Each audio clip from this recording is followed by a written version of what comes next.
Halo, selamat datang kembali di mata kuliah MA 2111 Dasar-Dasar Matematika. Pada episode kali ini kita akan membahas metode pembuktian dengan menggunakan cara membagi soal atau membagi bukti ke dalam beberapa kasus. Ya, oke, mari kita langsung saja bersama-sama. Oke, kita langsung saja. Kita akan membahas teknik pembuktian dengan menggunakan pembagian kasus. Oke, kita pertama-tama perlu membahas sedikit tentang apa yang perlu kita perhatikan ketika kita bekerja dengan kasus-kasus. Oke, pertama definisi istilah pembagian kasus ini itu, yakni ketika kita punya masalah, kita bagi menjadi kasus-kasus yang lebih kecil dengan harapan kasus-kasus ini lebih mudah dikerjakan. Nah, kita juga harus pastikan bahwa pembagian kasus-kasusnya lengkap. Keuntungannya seperti yang barusan disebutkan adalah bagian-bagian kecil ini mungkin lebih manageable, mungkin lebih mudah dikerjakan karena dia punya informasi yang spesifik tentang kasus tersebut yang kemungkinan bisa kita manfaatkan, tapi hanya untuk kasus itu saja. Sedangkan kasus yang lainnya kita mungkin memerlukan sudut pandang yang lain. Dengan cara pembagian kasus ini memungkinkan kita untuk bisa mengerjakan sebuah persoalan yang kompleks menjadi bagian-bagian yang si bagian-bagian ini punya masing-masing kriteria yang spesifik dan skenario yang spesifik. Nah, ini yang perlu diperhatikan dengan baik adalah bahwa bagi pemula yang belajar pembuktian matematik dan ketika misalkan membaca bukti matematik membagi ke dalam kasus, sebagai seseorang yang pasif hanya membaca pekerjaan orang lain, mungkin kita bisa mengerti bahwa bukti yang diberikannya lengkap, bukti yang diberikannya valid dan benar. Akan tapi ada satu hal yang mungkin tidak disadari adalah bahwa ketika seseorang membagi kasus itu nggak ada kriteria yang resmi harus membagi kasusnya seperti apa. Nah, jadi selain memahami bahwa ini valid, kita juga harus mencoba kalau sebagai pembaca untuk semacam reverse engineering, kira-kira kenapa ya dia membagi kasusnya semacam ini gitu. Meskipun nggak selalu berhasil, kita hanya bisa mengapresiasi, wah jago dia bagi kasus seperti ini gitu. Padahal sebagai seorang problem solver, suka-suka kita bagi kasusnya seperti apa. Tapi ternyata ada pembagian kasus yang lebih menguntungkan dibandingkan dengan pembagian kasus yang lain. Yang kedua adalah sangat penting bahwa si pembagian kasus ini kita pecah-pecah menjadi bagian-bagian kecil, tapi ketika dikumpulkan ini sudah lengkap, sudah meliputi semua kemungkinan. Dan kemudian kita harus bisa menunjukkan kebenaran untuk masing-masing kasus ini secara independen.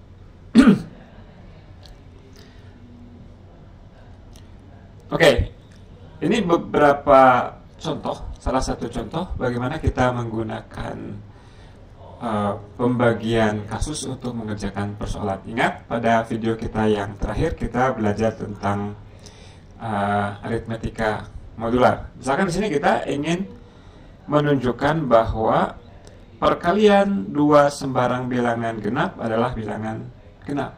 Ya, mungkin bagi beberapa dari Anda ini sounds obvious, tapi kita belajar untuk membuktikan hal-hal yang secara intuitif jelas bagi kita tapi kita harus bisa menyampaikannya secara formal. Oke. Nah, di sini kita akan membagi kasus, ya. Oke. Karena di sini kita bekerja dengan bilangan yang berurutan, ya. Kita bisa misalkan bilangan yang pertamanya adalah n, dan bilangan yang keduanya adalah n plus 1. Ini menunjukkan bahwa kedua bilangan tersebut berurutan. Nah, si n-nya itu bisa kita tinjau apakah dia ganjil atau apakah dia genap. Kenapa kita meninjau seperti itu? Ya, itu di ranah kekuasaan kita. Kita yang menentukan, boleh-boleh saja kita meninjau dia menjadi bagian A dan bagian B. Gitu. Boleh juga kalau ada orang yang lain meninjaunya membagi-bagi ke dalam bagian-bagian yang berbeda. Oke, jadi di sini kita boleh menentukan kita akan membagi kasus ketika n-nya ganjil seperti apa dan ketika n-nya genap seperti apa. Nah, orang yang baru belajar pembuktian mungkin terlalu terpaku gitu karena melihat contohnya dibagi kasusnya ganjil dan genap, maka semua soal tentang teori bilangan cuma bisa bagi kasusnya ganjil dan genap. Tentunya nggak seperti itu ya. Anda harus secara kreatif mencoba-coba sendiri pembagian kasus yang seperti apa yang akan berhasil. Oke, kita lanjut. Kalau n-nya genap berdasarkan definisi berarti dia kelipatan 2. Kita tuliskan dia sebagai 2K. Nah, berarti kalau n-nya 2K, si n plus 1-nya ya 2K plus 1. Ya, atau kita biarkan sebagai n plus 1 juga nggak apa-apa. Maka ketika kita tuliskan perkalian keduanya, n kali n plus 1, maka kita sama saja dengan mengalikan 2K dengan n plus 1. Nah, tapi ini genap. Taunya genap, kenapa? Karena bilangan ini dituliskan sebagai 2 kali sesuatu bilangan bulat. Dan tentunya dia bilangan genap. Kasus yang kedua, ketika n-nya ganjil. Kalau n-nya ganjil, ketika dibagi 2, sisanya 1. Maka dia bisa kita tuliskan dalam bentuk 2K plus 1. Sama seperti yang tadi, kita lihat perkalian n dengan n plus 1. Oke. Ini kelewat. Oke. Kalau n-nya 2K plus 1, berarti n plus 1-nya jadi 2K plus 2 kan? Ya. Nah, sekarang perkalian n dengan n plus 1, n-nya kita biarkan saja. Boleh juga Anda tuliskan sebagai 2K plus 1, tapi tidak terlalu diperlukan penulisan ulang n sebagai 2K plus 1 di dalam hal ini. Tapi Anda boleh memilih, boleh menuliskan atau enggak. Kemudian dikali dengan n plus 1. Yang tadi n plus 1-nya sudah kita tuliskan sebagai 2K plus 2. Nah, 2K plus 2 ini kan bisa kita tuliskan sebagai 2 dikali K plus 1. Jadi 2-nya bisa keluar. Dan ini K plus 1 sebagai faktor yang lain. Nah, ini lagi-lagi bilangan yang bisa kita tuliskan sebagai 2 kali sesuatu. Bilangan bulat. Berarti dia merupakan bilangan genap. Ya. Oke, ini beberapa tips tentang metode pembuktian membagi dalam kasus. Pertama, ya Anda nyoba apa yang kira-kira alamiah berdasarkan informasi yang kita miliki. Tadi misalkan karena kita sedang meneliti keganjilan dan kegenapannya, ya mungkin hal yang pertama bisa kita coba, kita tinjau juga si n-nya sendiri genap atau ganjil. Ya. Kemudian cari apakah ada suatu kesimetrisan yang bisa kita manfaatkan sehingga kita membagi kasusnya nggak perlu terlalu banyak. Misalkan sebagai contoh kita diberikan 2 bilangan real, katakanlah x dan y gitu, ya. Maka hubungan antara x dan y itu kan bisa banyak, bisa x kurang dari y, bisa x sama dengan y, bisa X lebih besar dari Y ya. Nah, tapi kita bisa memanfaatkan kesimetrisan karena situasi X kurang dari Y dengan X lebih besar dari Y itu simetris ya. Yang satu lebih besar dari yang lain. Nah, kita bisa bilang tanpa mengurangi keumuman X-nya lebih kecil sama dengan Y. Kenapa kita boleh bilang seperti itu? Kalau kebetulan X-nya yang lebih besar dari Y, kita beri nama ulang lagi aja. Yang lebih kecil kita namai sebagai X, yang lebih besar kita namai sebagai Y, gitu. Ya. Oke. Kemudian yang terakhir, untuk menjamin kejelasan, perhatikan bahwa kita harus menunjukkan kebenaran masing-masing kasus itu dengan lengkap. Ya.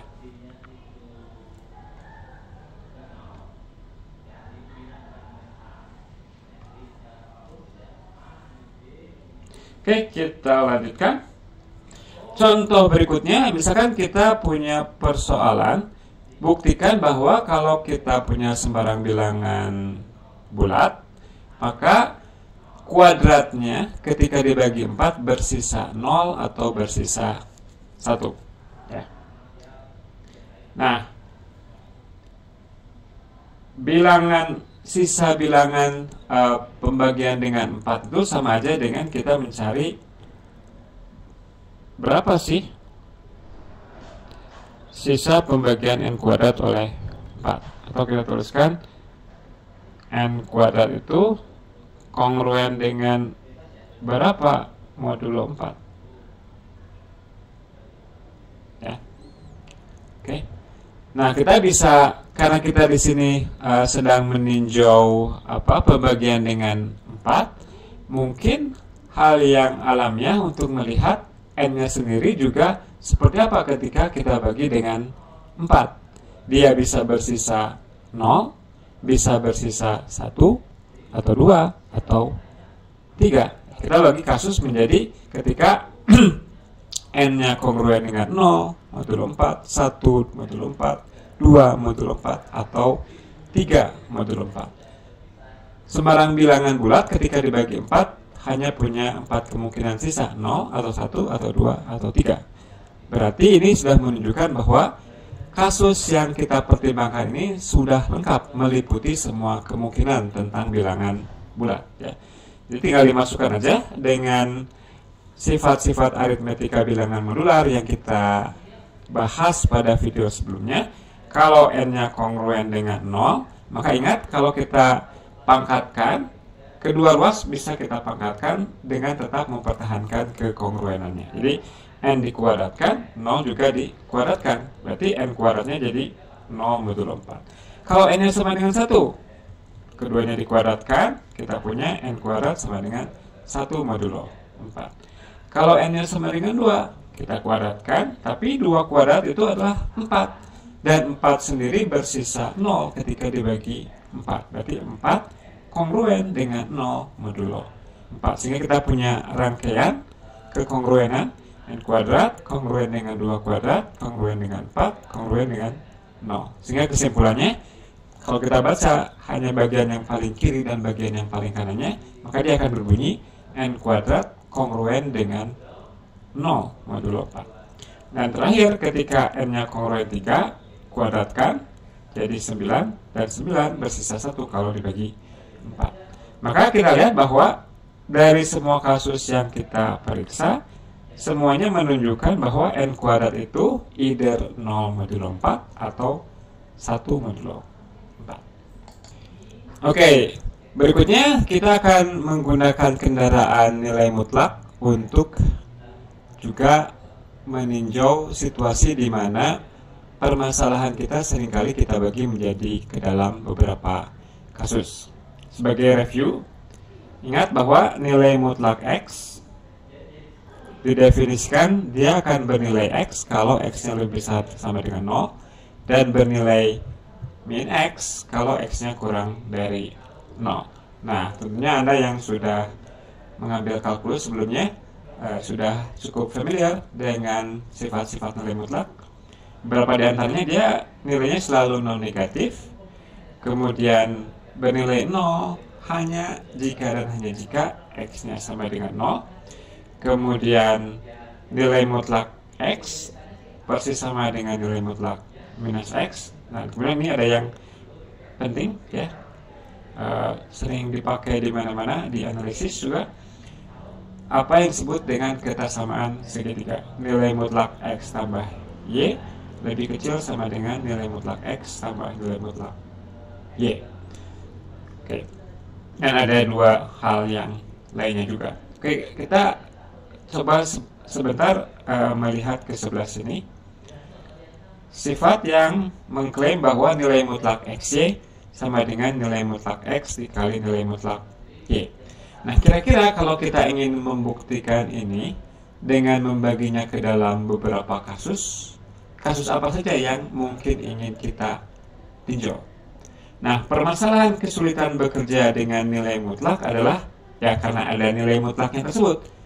Kita berharap punya wishful thinking, andai saja nggak ada nilai mutlaknya, saya pasti bisa mengerjakan ini. Gitu ya. Nah, dari wishful thinking ini kita bisa membagi kasus, misalnya, ini bisa dibuka, si nilai mutlak X ini bisa kita tuliskan sebagai X saja kalau nilai X-nya lebih besar sama dengan 0. Tapi kalau X-nya kurang dari 0, si nilai mutlak X ini menurut definisi bisa kita gantikan dengan minus X. Jadi untuk pembuktian soal yang ini atau sifat yang ini, kita bisa membaginya ke dalam kasus-kasus di mana X-nya non negatif, Y-nya positif, X-nya non negatif, Y-nya non negatif, X-nya non negatif, Y-nya negatif, kemudian sebaliknya. Begitu, ya. Anda bisa mencobanya sendiri. Nah, kita akan berikan contoh bagaimana menggunakan pembagian kasus untuk mengerjakan sifat ini, ya, untuk membuktikan ketaksamaan segitiga yang sangat sering kita pakai. Oke, nah untuk membuktikan ini kita perlu, jadi pertama akan ditunjukkan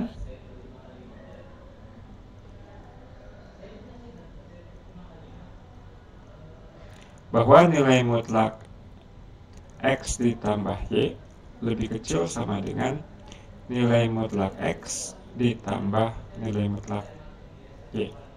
Ya. Nah, untuk membuktikan ini lewat cara saya, kita perlu sifat berikut. Ya. Yang pertama, tadi sudah disinggung bahwa nilai mutlak min X itu sama aja dengan nilai mutlak X. Sifat yang kedua adalah bahwa baik X maupun min X, dia selalu lebih kecil sama dengan nilai mutlak X. Dan ini tidak sulit untuk dibuktikan, dan salah satu cara pembuktiannya lewat pembagian kasus juga. Misalkan kalau X-nya positif, maka ini bunyinya jadi apa? Yang ruas kanan bisa kita tulis ulang menjadi X saja. Apakah pernyataan ini benar? Ya, tentu benar. Nah, karena pernyataan yang kanan benar, yang kiri juga benar. Ya.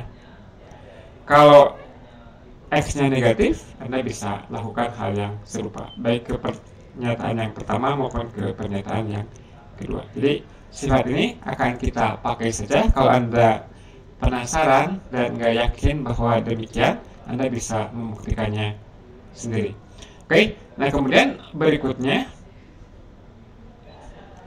kalau Anda lihat di literatur yang lain, biasanya pembagian kasusnya ada ribet ya, tapi untuk saya pembagian kasusnya itu didorong oleh fakta saya ingin membuat si ruas kirinya itu nggak ada nilai mutlaknya.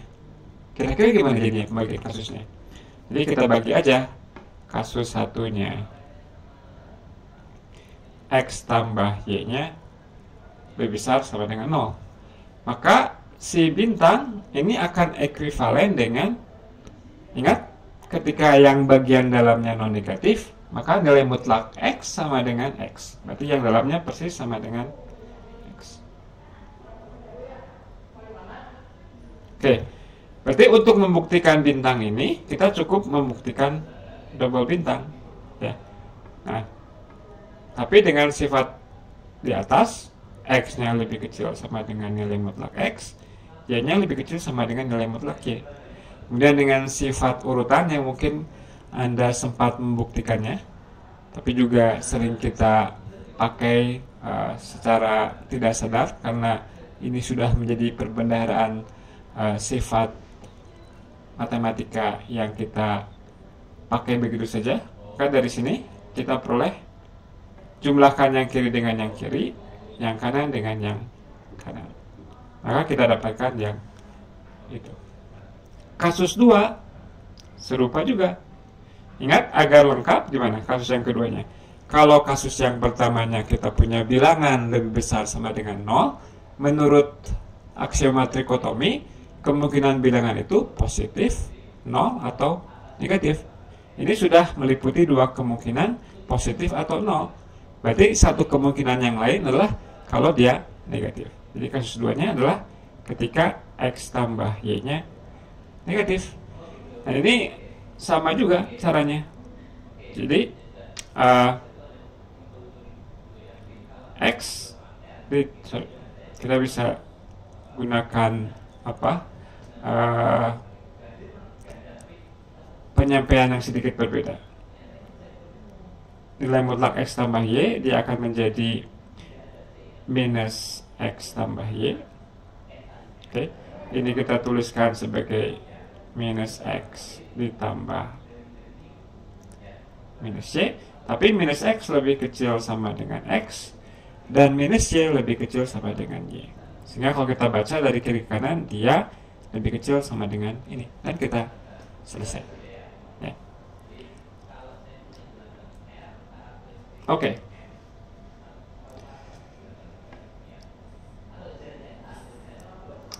Berikutnya kita lihat ini fungsi tangga kalau di kalkulus ya. Kalau di literatur matematika diskrit ini disebut sebagai floor function, atau di computer science juga disebut floor function. Nah, kita tuliskan seperti ini. Floor dari X dia adalah maksimum dari semua bilangan bulat yang kurang dari atau sama dengan X. Sehingga juga kita katakan secara verbal, floor X itu bilangan bulat terbesar yang tidak lebih dari X. Bilangan bulat terbesar yang lebih kecil atau sama dengan X ya. Nah ini ada beberapa sifat ya. Ini bisa Anda buktikan. Oh iya, satu hal lagi mengenai teknik pembuktian membagi kasus ya. Ketika Anda berhadapan dengan suatu soal yang baru, jangan berharap bahwa teknik pembagian menjadi ke dalam beberapa kasus ini semacam senjata rahasia sehingga setiap soal bisa selalu dikerjakan dengan cara ini. Tentunya enggak ya. Tentunya enggak. Jadi kita nggak bisa berharap bahwa setiap soal bisa dikerjakan dengan bagi kasus. Kemudian kalaupun ada soal tertentu yang bisa kita kerjakan dengan bagi kasus, mungkin juga nggak sepenuhnya yang bisa dengan bagi kasus. Mungkin kita harus menggunakan beberapa teknik pembuktian secara sekaligus. Ini yang perlu diingat ya. Jadi ketika nemu soal, jangan ngarep bahwa ini dibagi kasus akan selesai ya, mungkin enggak ya. Jadi ada teknik bukti langsungnya, kemudian sebagian ada bagi kasusnya, kemudian nanti sebagian lagi ada kontradiksinya dan lain sebagainya. Oke. Misalnya apa ya? Oke, kita lihat apa kita bisa mencari contoh yang baik di slide berikutnya.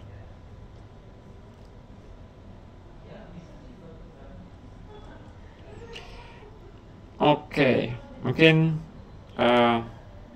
saya tuliskan aja soal sendiri. Oke.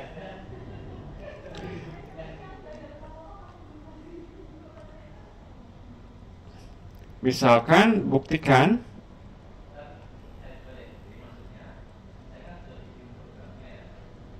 bahwa sama dengan floor n per 3 ditambah floor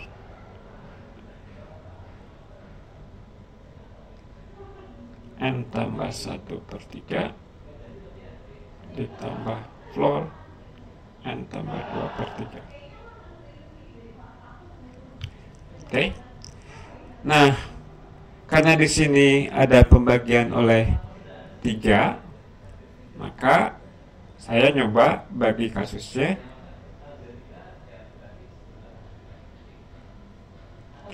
ke dalam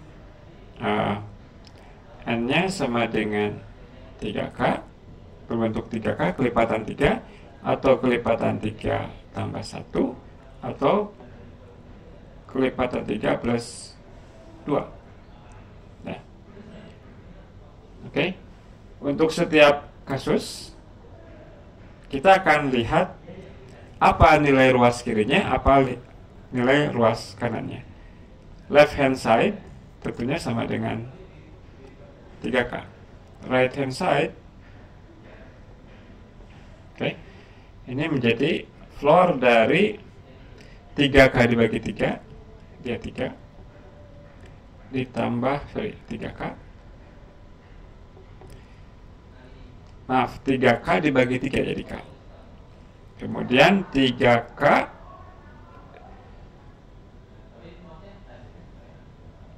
Maaf.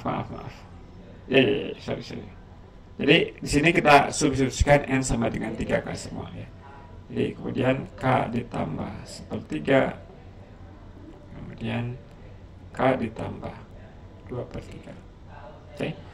Ini difloorkan K, bilangan bulat yang lebih kecil atau sama dengan K tambah 1/3 karena K nya bulat, jadi K juga, yang ini jadi K juga. Maka right hand side-nya adalah 3K. Dan bisa kita cek bahwa, bisa kita lihat left hand side sama dengan right hand side. Kemudian kita tinjau ketika n-nya sama dengan 3K plus 1 ya. Left hand side-nya tentunya sama dengan 3K plus 1 karena n. Kemudian right hand side, oke, kita bisa langsung aja. Kalau 3K plus 1 nantinya di sini jadi K ditambah 1/3, floor-nya adalah K. Oke. Masukkan ke sini 3K plus 1 dibagi 3, jadinya K ditambah 2/3. Kalau diambil floor-nya lagi-lagi jadi K. Dan yang terakhir, kalau n-nya sama dengan 3K plus 1 ditambah 2 jadi 3K plus 3. Kalau dibagi 3 jadi K plus 1. Tapi kalau kita punya bilangan bulat, difloorkan, ya tetap dirinya sendiri. Jadi di sini plus K plus 1.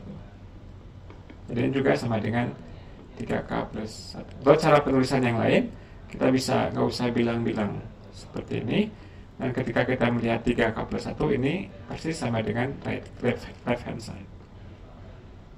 Jadi kalau kita baca dari kiri ke kanan, left hand side sama dengan right hand side sama dengan left hand side. Dan satunya lagi juga serupa ya. Kalau n-nya sama dengan 3K plus 2, maka right hand side-nya suku yang pertama 3K plus 2 dibagi 3 jadi K. Suku yang kedua ini jadi 3K plus 3 bagi 3 jadi K plus 1. Dan yang ketiga 3K plus 4 dibagi 3 ya. Hasilnya juga K plus 1. Jadi Anda bisa coba ulang untuk memastikan. Dan ini hasilnya adalah 3K plus 2. Dan tentunya dia tidak lain adalah sama dengan si left hand side. Jadi right hand side sama dengan left hand side ya. Oke. Gimana? Oke, kemudian ini ada beberapa latihan untuk dikerjakan. Ini terkait dengan nilai mutlak ya. Nah, kebanyakan menggunakan ide yang serupa, yaitu wishful thinking.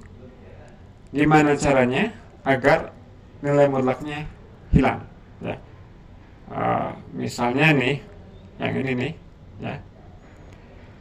agar nilai mutlak ini hilang, kita mempertimbangkan kapan X tambah 2-nya bernilai positif dan kapan nilai X tambah 2-nya bernilai negatif. Kapan X tambah 2-nya non negatif dan kapan X tambah 2-nya negatif. Serupa juga dengan yang ini. Jadi setelah kita bisa buka semua tanda nilai mutlaknya, maka kita ini seperti menyelesaikan pertidaksamaan yang linear biasa aja. Ya, nanti Anda dapat X yang memenuhi, tapi ingat si X yang memenuhi ini juga bergantung kepada syarat kapan kita bisa menuliskan si nilai mutlak X tambah 2 ini sebagai X tambah 2 saja atau sebagai minus dari X tambah 2. Nah, Anda tentunya pernah juga menerapkan teknik ini ketika Anda belajar kalkulus.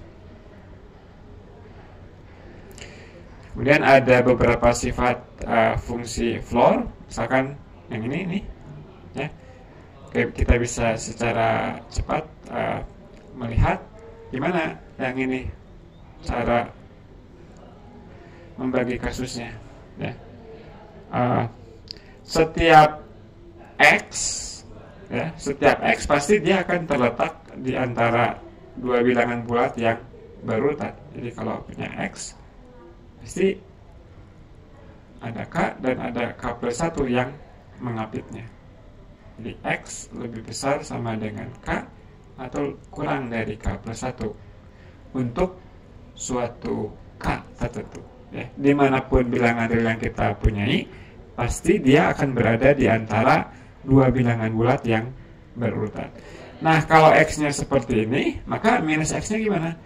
Kalau kita kalikan dengan minus, ingat bahwa kita harus mereverse si tanda ketersamaannya. Jadi minus K lebih kecil sama dengan min X lebih besar dari minus K kurang 1.